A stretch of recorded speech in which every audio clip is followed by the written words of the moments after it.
This is Backstage with the Queensland Choir. My name is James Haywood.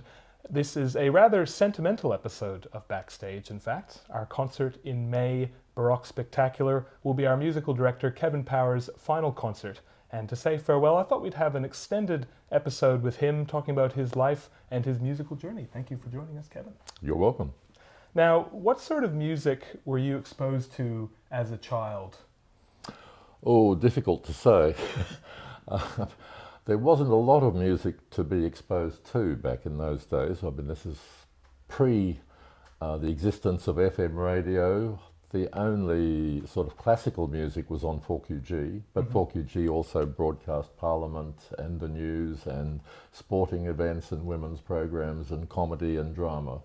So there were a few sessions each day, but also, I started to learn the piano. There was no television in Brisbane. That came in I think when I was about 11, and we didn't have a TV for some time. Wow. But radios also were all electric. Most homes only had one radio because they were plug-in. They hadn't been transistorized or batteries fitted to them at that stage. So listening to music was a lot more limited. Opportunities to listen to music. About the time I started to learn, my parents bought what was called a radiogram, which was a radio with a record player attached to it. And they then bought a couple of LPs, but LPs were fairly expensive, and my parents' tastes certainly weren't in classical music. The one thing that I did listen to a lot was an LP of Winifred Atwell, whom you may know of. Was a very famous West Indian pianist. Yes. And I listened to that a lot. It wasn't her on her other piano, which was basically ragtime, but it was on a proper grand piano with orchestral accompaniments. So that would have been the first thing I listened to. I don't recall listening to classical music until I was able to play it, in terms of probably exam programs and that sort of thing. My parents had no interest in classical music at all. Is there a certain piece that stands out to you during that time, or a certain record that you remember, or apart from the one you just mentioned? No. There were none in the house. The first record I can remember buying was when I played my first concerto when I was about 15. I learnt the Liszt E flat, and I remember saving up and buying a $1.75 LP of somebody playing the Liszt E flat so I could have a listen to what the orchestra was doing. But no, not. Can you tell us about that first concert of yours at 15? Well, I learnt the concerto to play in the concerto competition. I didn't get to play it with the orchestra, but it was a big thing to be learning a concerto.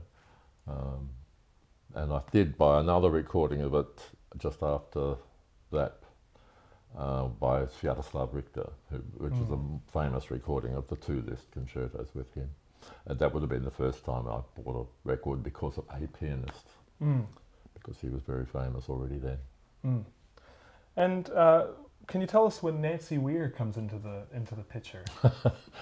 Well, I first ran into Nancy when she was one of the examiners for my associate diploma at the AMB, which I guess I was 17, 18, I can't remember.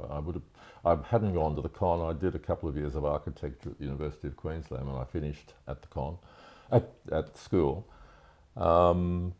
And she and Basil Jones, who was then the director of the conservatorium, were my examiners, and she never let me forget how badly I played my scales until the end of her life. She used to make jokes about it. But that was the first time I met her, and I met her once or twice then after that when I was at the con for various things. I wasn't studying at the con yet. And then she played at the end of the year. They used to do Beethoven series occasionally. The QSO would do it, and there'd be an overture, a concerto and a symphony, and local people would play the concertos, and she played the Beethoven C minor in one of those years with the orchestra, and I was hugely impressed. It was world class playing. I still remember how she played the end of the slow movement. It was just gorgeous. And so when I went to the con, got to go to the con, then think in 1968 I started, I chose to go to her to have lessons because she was an amazing player. She'd been a professional pianist, and that's what I wanted to be, and she could also play at a level that I aspired to do. And how would you describe her teaching style? Because I've heard from some of my friends that she didn't even let you touch the keys for the first couple of lessons.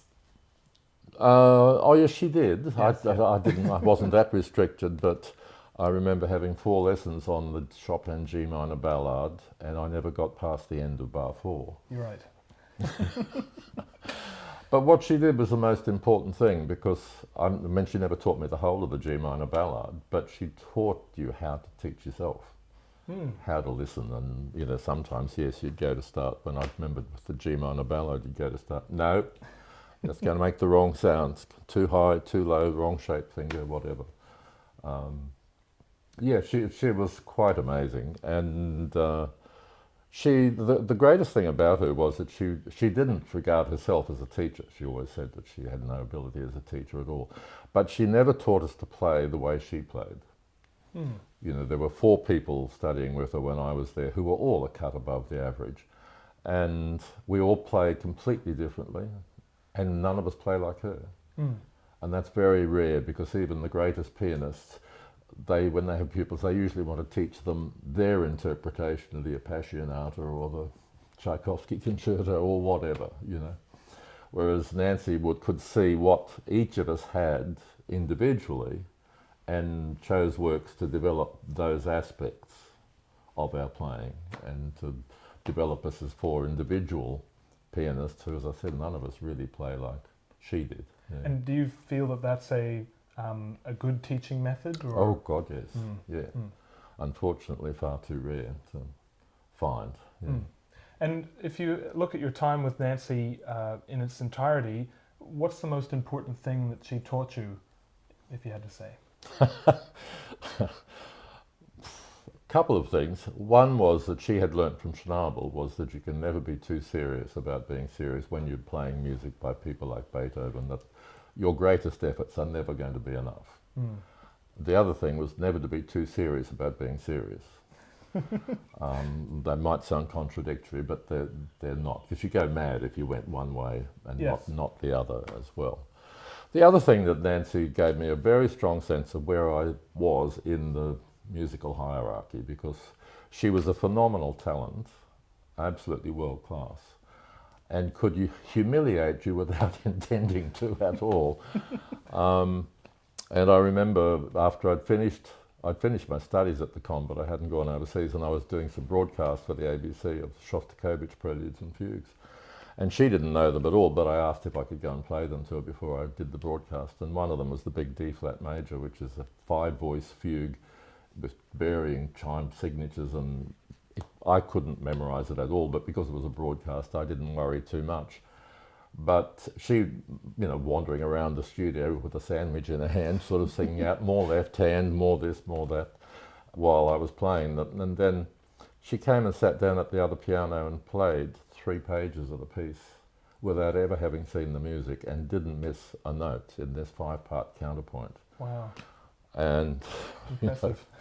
well, I just wasn't in that class.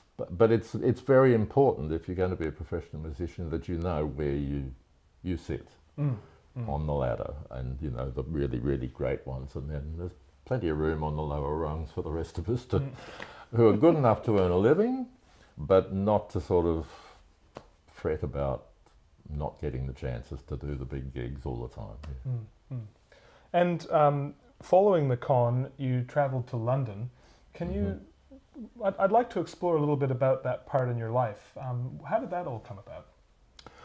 Well, I'd won a couple of prizes which gave me some money, and I'd been doing work around Brisbane as well and saved up, and I had money, and the ambition for everybody was to go to Europe and do some study, or at least to go and hear, because there wasn't that much to hear in those days. Like, particularly, as I said, the listening opportunities in terms of radio and television and that were not what they are today. So you needed to go and experience a lot of it overseas, and so I decided to go with the aim of having some lessons while I was there, but also just hearing things. Big orchestras, great orchestras. You know, the Queensland Symphony hardly ever played any works by Richard Strauss or Wagner or Bruckner or Mahler because they just weren't big enough in those days. So I went to London in my first year in London. I think I went to 260 concerts, operas, plays, ballets. Oh my goodness. Well, it was there, and it Yeah. wasn't expensive in those days. You could go to a recital by Ashkenazi for 40 pence. Wow. I remember paying 30 pence to see Sir John Gielgud play Prospero in The Tempest at the Old Vic. Seeing Nureyev and Fontaine dance Romeo and Juliet at Covent Garden, and Maria Callas, Renata Tebaldi, some of the legendary greatest opera singers of the 20th century. And in those days we used to get 3 operas a year, which is more than we get these days. But I'd never seen Traviata or Carmen, or let alone Wagner's and things like that. So it was a great part of your musical education, is to go and see great performers and great performances and hear the full range of music, and also to travel, you know, from London you're close to Europe, and you can go and, if you've got money, go to Salzburg and Vienna and Munich and Bonn and places and look where the composers grew up, what they would have seen, look at the cobblestone streets and the size of the buildings and the churches and so on, and get an idea of how the style of their music fits within that. And style is one of the big problems that we have in the New World, you know, Americans and us, and in more recent years a lot of the Asian students, young pianists coming out, that style is their weak point.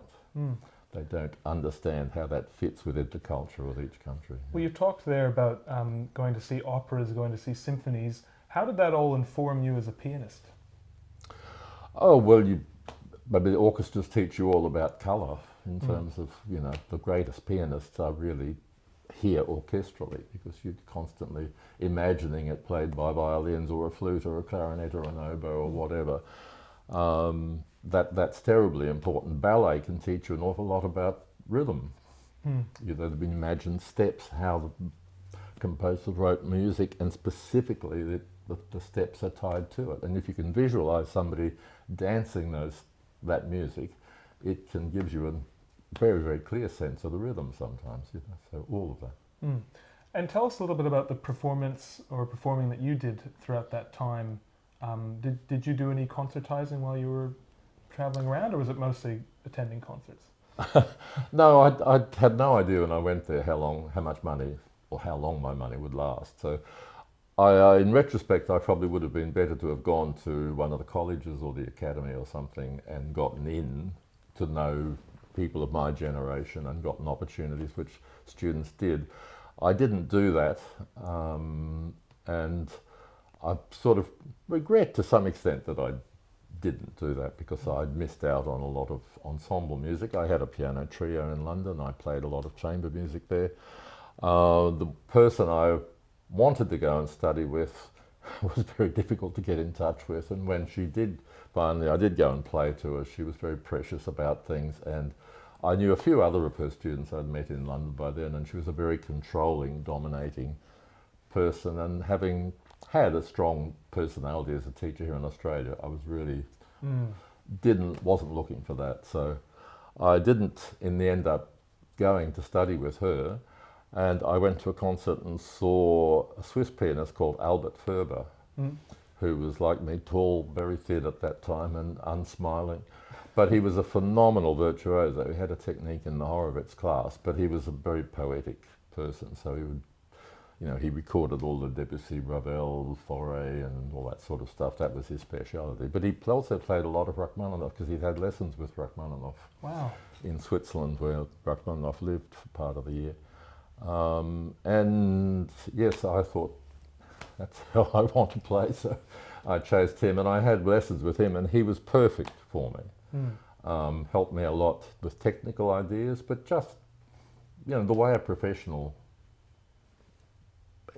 can teach you from their experience. You know, he used to come back from tours of Scandinavia and places and say, oh, he had to do all these master classes, these stupid young pianists. He'd say that, bring me the Tchaikovsky concerto or the Waldstein sonata, and they want me to enlighten them and open their eyes to it. And he said they can go, and there's records by every great pianist of the 20th century playing the Tchaikovsky and the Waldstein. Go and listen to them.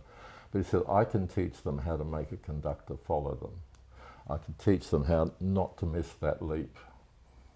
And those are the sort of things which come from years of experience, and they are absolutely invaluable. They can save you an awful lot of time. And that's what I learnt from him, an awful lot. And he was a wonderful player. And you know, he'd studied all the Debussy music with Marguerite Long, who studied it with Debussy. You know, and he'd had lessons in Ravel from Ravel when he was younger. So, wonderful, wonderful player. Yeah. And I guess it can be a little bit, maybe a cliche to ask if you have a favorite, but I am rather interested to know, is there a composer that you feel writes for the piano the best, or seems to understand the instrument the best?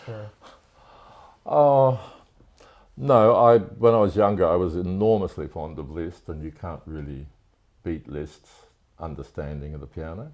But Chopin is amazing. I mean, Chopin changed the whole way that people wrote for the piano. He was the first one who really understood the sonority of the piano and how to lay a chord out on the piano that it would resonate most effectively. And the other one for me is Rachmaninoff. You know, just phenomenal understanding of the natural sonority and how to write for it. Yeah, particularly those three. Particularly the second piano concerto, the second movement, quite a beautiful. Yeah. Now, you returned to Australia.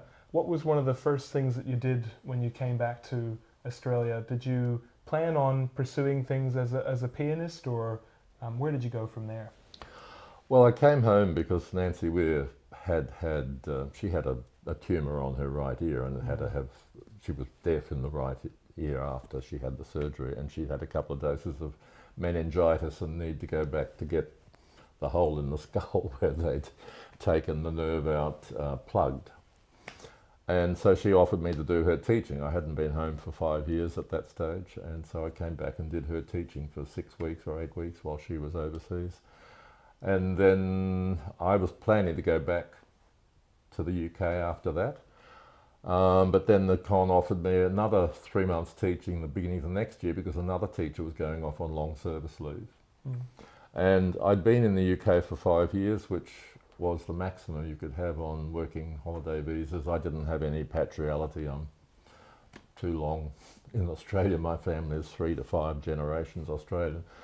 So I couldn't claim that, and it was going to get increasingly difficult if I went back to the UK to get jobs. Even people wanted me to play a concert. If there was an English person that wanted it, they had to bring them down for an interview and go through the process. So at that point, I decided I would stay home, and also I had simply appreciated getting back to Australia, and you know, in August here when I came home and being able to get around in bare feet and not have to get dressed up in shoes and socks and scarves and overcoats and gloves to go out to post a letter or something. So. Yes, well, as someone who's also lived in a cold climate, I can sympathise with that. Absolutely, yeah.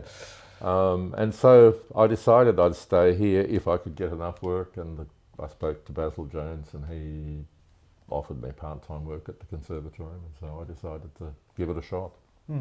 And can you tell me a little bit more about your time at the Con? Is there any memory that sort of stands out amongst your time there? Or? No, not particularly. I think, look, I go back to the days when at the Con, you know, when it was a very minimal institution. I sometimes laugh now when I talk to students there and they complain about the lack of facilities. You know, when I started as a student at the Con, there were 32 students. Now there are 700 or something. There were 11 in my year, which was the biggest year they'd ever had, and there were 4 boys in our year. So they restarted the choir because they had some men. They restarted the orchestra because there were a few violins in it. But, you know, we're talking about a time when it's not like today.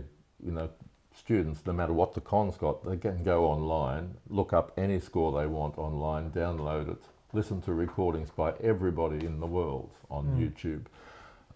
There weren't even photocopiers when I started at the Con. Goodness me. So if you wanted something that, you know, we'd go into the State Library, and which was then at North Quay, and if they had a copy of the music, we'd take a book of manuscript and write it out by hand. And if you were writing an essay or something like that, which was the same thing, you couldn't just photocopy the bit you wanted or whatever, you had to go and do it all by hand. So it was a very different world. It was much better by the time I was teaching there. But my big concern about the conservatorium then and now is that it doesn't do enough to prepare people for the reality of earning a living. You know, about that time, it was probably after they moved to the South Bank, which I was no longer teaching there then. But we did a workshop for the accompanist guild with all the piano students, and one of the other people who was with me asked them around the class, what are you going to do to earn a living when you leave here? And only 2 out of 80 students had any idea what they were going to do to earn a living. To me, that's there's a certain lack of responsibility there on the part of the institutions. And there's a lack of experience on a lot of the teachers there in actually having to go out and earning a living, being a practicing musician, and knowing what skills are absolutely necessary. And being able to play the minute waltz in 59 seconds is not one of them. You know, speed, brilliance, agility, anything else is nothing. You know, it's people who can sight read, quick study, and teach and be versatile, because there's no one thing that you can make a living at in this country. The market isn't big enough. You've got to be able to play solo, as I have. When I get asked, as well as play chamber music, play accompaniments, teach, adjudicate, examine, coach choirs. Are these the sort of things that you tried to instill in your own students, though, in terms of wanting them to think strategically? Yeah. I always used to ask my students at the Comm when I was teaching there, what are you going to do in 4 years' time? What am I training you to do? What do you want to do? And unfortunately, you know, the ones who are being very modest would usually say something like, well, I wouldn't mind a job like yours. And I tend to think, well, that's about 20 years too late already. The students don't appreciate. That was something we learnt from Nancy. I think, you know, going back to when I was a student, the Con had much less in the way of facilities. But we had much better access to our teachers because there were fewer students. And also because they were much more active. Nancy was playing 4 or 5 concertos a year with orchestras. So we were able to watch. She'd get me to play second piano for her while she rehearsed her concertos. And watching her rehearse with violinists and cellists and people that she was giving concerts with, and how she went about, the seriousness with which she went about studying a piece of music. That I think so many of the young people don't understand, that there is a huge amount of just sheer hard slog in being a pianist, and it never stops. And it's also possible that we in the creative arts get so caught up in the creativity of it that we don't think strategically. No, that's right. Yeah. And sometimes not realistically. Like, people come in and think that, you know, at 18 they can start studying and make a career. At 18, a pianist has to be ready to take on the world. These days, you can't start at that age. You know?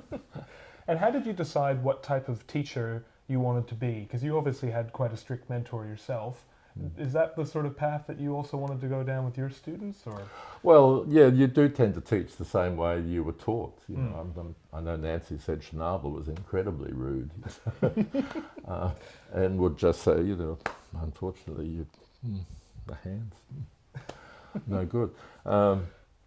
So, yes, I have been inclined to do that. You have to realise that, of course, not everybody wants to be that serious, and that's what you have to gauge what you're doing by. The hardest part for the younger generation is that they're so used to people being able to just click their fingers and everything happens instantly, that they tend to think, you know, if I could sit down and demonstrate something, then I should be able to tell them how to be able to do it instantly as well.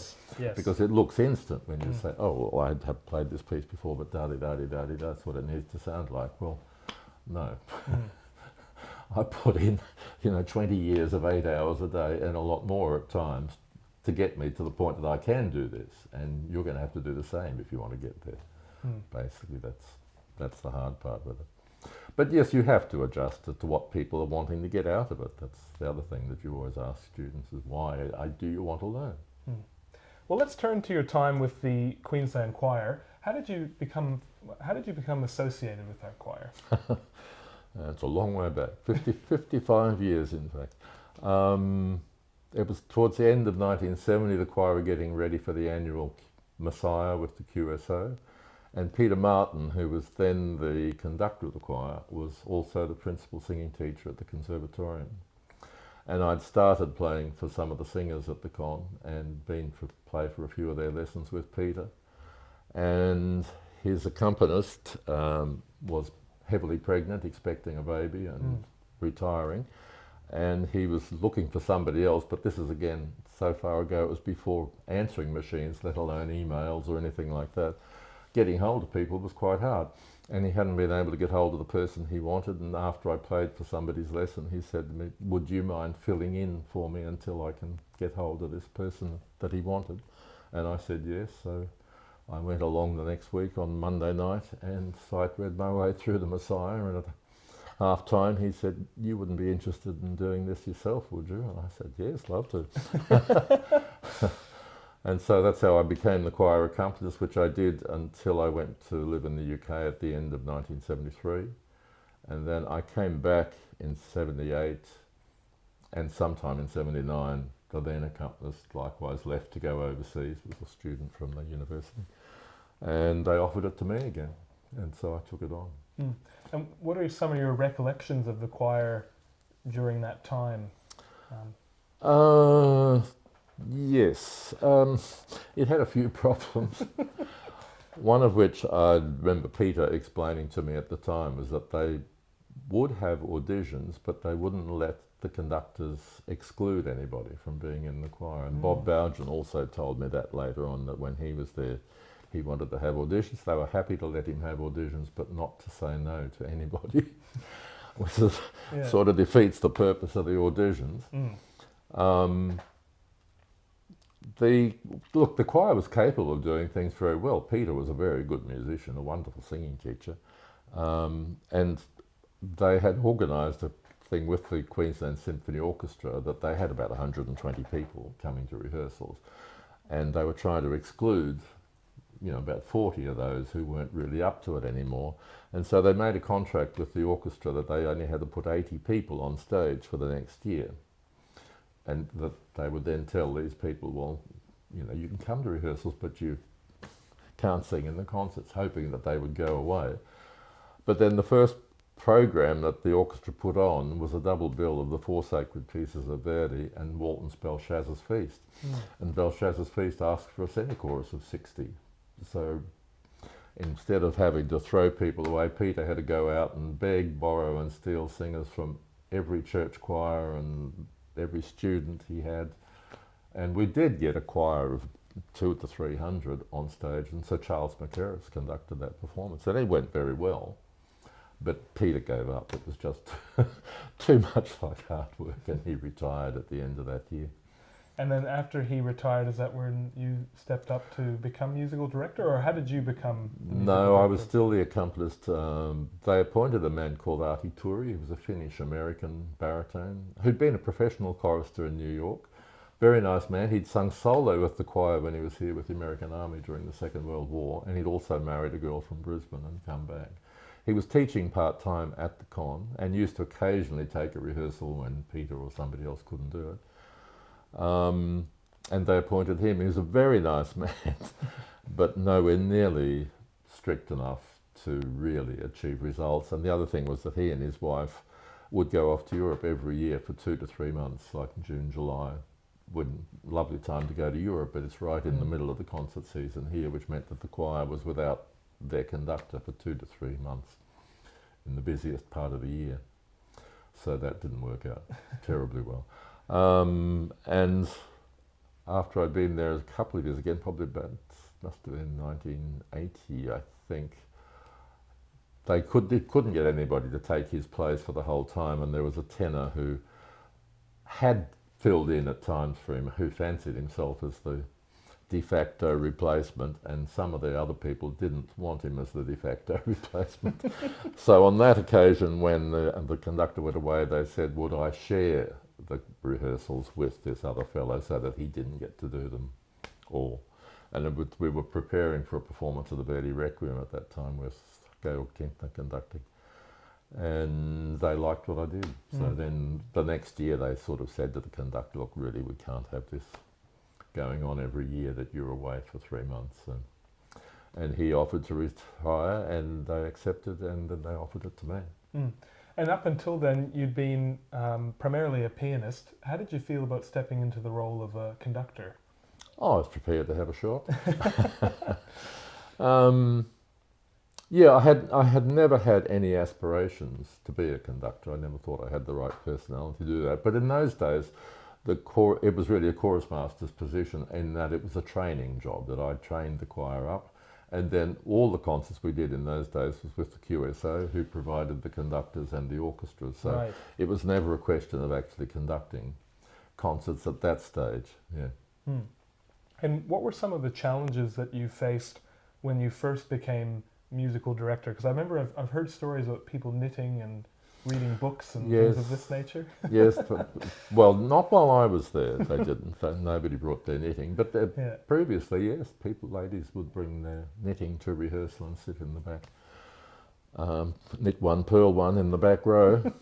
No, the big problem was that it was completely unbalanced because they didn't audition. When people turned up, they would just say, "What do you sing?" And so we had, I've forgotten, like 60 sopranos and 20 altos and 5 tenors and 30 basses. And, it just didn't work. And a lot of them were older, and the voices, particularly the sopranos, had vibrato coming in. And I worked very hard with them. I was there a year and a half, and the full year I had, we worked hard. They worked very hard, I did. But at the end of the year, it became evident to me very clearly that there was a level which you just could not get them over with the current people that were there. And so before I went, the last board meeting I went to with them before I went away on holidays, I said, I'm not prepared to go on next year unless you're prepared to have auditions and allow me to exclude people who are no longer up to the required standard. And that was hugely controversial. Lady who had been my biggest supporter was responsible for me getting the job. Never spoke to me again. And there was all sorts of carry on. I don't know a lot of it. I remember a very nice couple coming up to me one night after the City Hall rehearsal saying, "Kevin, we just want you to know that we really support what you're trying to do, and we don't believe a word of what they're saying about you." And I never found out what it was they were saying about me. But things got very personal and very nasty for a while. Yeah. Did you notice an improvement in the standard once the auditioning process was in place? Oh, yeah. Absolutely. Yeah. And, for a start, the balance between sopranos and altos was very much more resolved because half of the people who'd come in, they'd been sopranos when they were at school, but they were, as mature women, they were really altos, and yet they were trying to sing soprano. So that was a big issue. But yeah, we solved a lot of those sort of problems, and yeah, I think without auditions, the choir wouldn't exist anymore. And that's the one thing I've done which ensured the choir survived. Now, as a musical director, you're obviously responsible for the technical aspects of the choir, but you're also responsible for the creative direction that it takes. How would you describe your creative vision at that point, and how has that changed throughout your time of being the musical director? Like, is there a certain repertoire that you wanted to tick off, that you really wanted to perform? I guess take us through that sort of process. No, there isn't. Look, I had ideas about things that I would like to do, but I think you have to be pragmatic.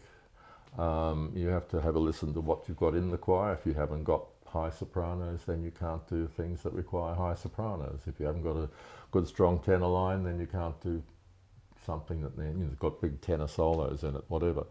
You have to choose the music which will suit the voices that you've got. You've also got to be pragmatic in terms of what you can sell. A lot of the things I would love to do would probably hardly sell 10 tickets to. So that sort of stuff is no good. You've got to always be very, very pragmatic about what you can and what you can't do. And I mean, we're a choir which does sell our services to other groups, so we usually wait and see what other offers come in from other groups, and then try and plug the gaps and make the thing be as well balanced and as interesting for the singers as we possibly can. Is there a particular performance that we've done over your time of being the musical director that stands out to you as being sort of the pinnacle, I guess, of your time, for lack of a better phrase? No. Look, the ones that I've conducted, which is mostly in the last 20, 25 years, I've conducted an awful lot. They're very difficult for me to gauge because I'm so close to them. I don't get a really good idea of the sound. I hear the orchestra and the soloist and the choir are more distant, and it's really quite hard to gauge. I think overall the performance which gave me the greatest satisfaction and was a great sense of achievement was the work we commissioned from Malcolm Williamson for the bicentennial, The Dawn is at Hand, which was a huge choral symphony about an hour long on poetry by Udjuru Knuckle. And that was a very difficult piece to learn musically.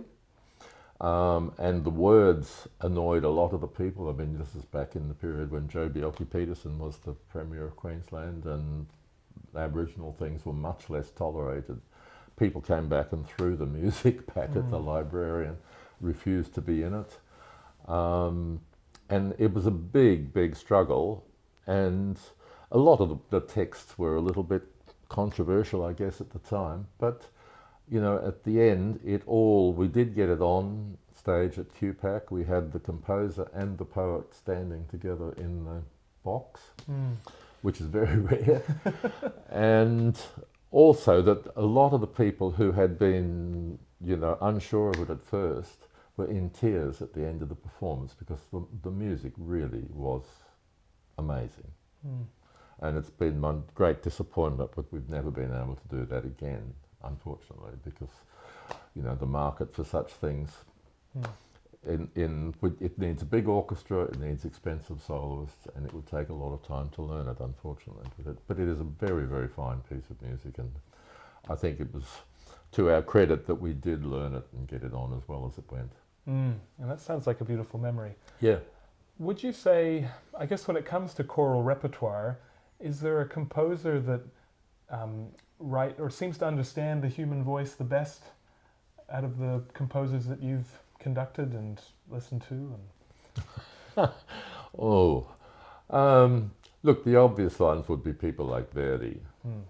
The Italians do understand the voice. Beethoven is somebody who didn't. The Ninth Symphony and the Missa Solemnis are just dreadful for choirs. They're so tiring and so difficult. But no, most composers do. I mean, the music of Dvorak is just wonderful. We don't sing a lot of it, but we did do the Stabat Mater of Dvorak some years ago. And I mean, the amazing thing with Dvorak is that every part is beautifully melodic. Even though one has the main part, everything is lovely to sing. It feels great. He had that ability to write with a really melodic sense in his ear, that it was nobody's just making up the harmony. But yeah, no, I think Verdi, probably Rossini, although we've never done a great deal of Rossini. Puccini is another one we done the Messa di Gloria by him, same sort of thing. Yeah. I've noticed that, and you might correct me on this, but I do notice that you have a profound respect for J.S. Bach. So would that be accurate to say that he's someone that you think writes well for the voice? Or? Well, he writes in a way for the voice which makes you wonder how it was performed in his day with the people he had, because he had schoolboys that were fairly uneducated and, basically a male choir. Yeah, it's very hard. It's terribly hard for modern singers to sing. The breathing is colossally difficult. The pitch is very, very hard. And the textures can be very, very hard. So, yeah. But look, anybody who understands music cannot fail to have a horrifically huge respect for the achievements of Bach. And that he did it with no understanding that he was not writing for the future. He was just writing. It was a job. he was just a church musician in a church writing music for performance this week, next week and the week after, and not thinking, you know, by Beethoven's time people were writing for the future and to change people's beliefs and the way they lived and all that.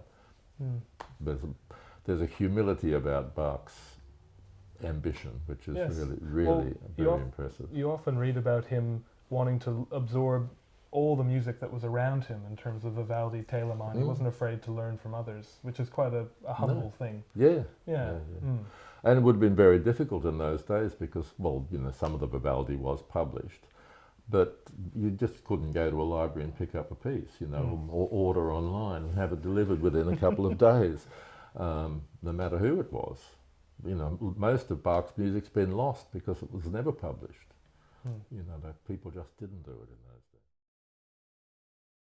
So Kevin, you've been working in the Queensland art scene for about 50 plus years now. What changes have you observed over that time, and what do ensembles like the Queensland Choir have to do in order to continue to survive? Well, I'm not sure about the latter part of that question, but I guess the biggest change that's come about in that time is in the last 20, 30 years, and that's how people get their music these days. I mean, it's not only ABC FM, it's YouTube, the accessibility of music around the world through the internet, which means that people no longer want to go out and see concerts. They can have it when they want it, wherever they want it, much more cheaply by staying at home and looking at something online on a home, you know, smart TV or whatever, that sort of thing. So it's becoming increasingly difficult, and as a result of that lack of interest, there's much less coverage of the arts in the press, which again is just hugely difficult for the ongoing success of the arts. When I was a student at the Con, I organised student concerts. We just made little handmade posters that I drew up and stuck on the walls. But Dr. Lovelock saw them and would turn up and review our concerts in the Courier Mail. Well, there is no critic for the Courier Mail. There is no arts page in the Courier Mail anymore. And there never will be again. So that's going to ongoing, as time goes on, that will have a big, big problem in people being able to make careers and to sustain careers. And, well, you know, the choir is, we're holding our own. But if the situation gets harder over the next few years, and COVID did us a great disservice because, you know, people discovered that they could subscribe to the Berlin Philharmonic and sit at home and watch it, and they can drink their own wine in their slippers and not have to pay for parking and buying a program and paying for a glass of wine when they go out, and they can listen to the Berlin Philharmonic or the Metropolitan Opera. So why will they go locally? And I guess those same people don't understand that there's it's really important to hear this music live, because ultimately some of it only can really be experienced properly live. Yeah, well, a lot of choral music, you know, there is no recording of the Verdi Requiem which conveys the physical excitement of sitting in a hall with a big choir and orchestra when the DA0 starts. You know, that just sends shivers down the spine, and there's no recording that can do it justice. It does sound as though you're optimistic about the choir's future, though. Yes, I think so, because people enjoy singing in choirs. You know, last year, every time we do the Messiah, I always stand in the tunnel as people come off to thank everybody, and I mean, some of them just float out. And because it's such a high, when the sense of achievement, you know, getting on and them being on the stage of the City Hall and singing one of the greatest pieces of choral music ever written. And that it certainly, yes, I mean, I don't understand the medical sides of what makes people feel so good, but it does work. It's true. Well, I think I speak for everyone, Kevin, that we're quite indebted to all the work that you've put into this organisation for the past 4 decades or so. And if you would like to join us to farewell Kevin, please join us for our concert on the 31st of May at 7:30 p.m. in the Old Museum. Tickets can be found on our website, queenslandchoir.com. We hope to see you there.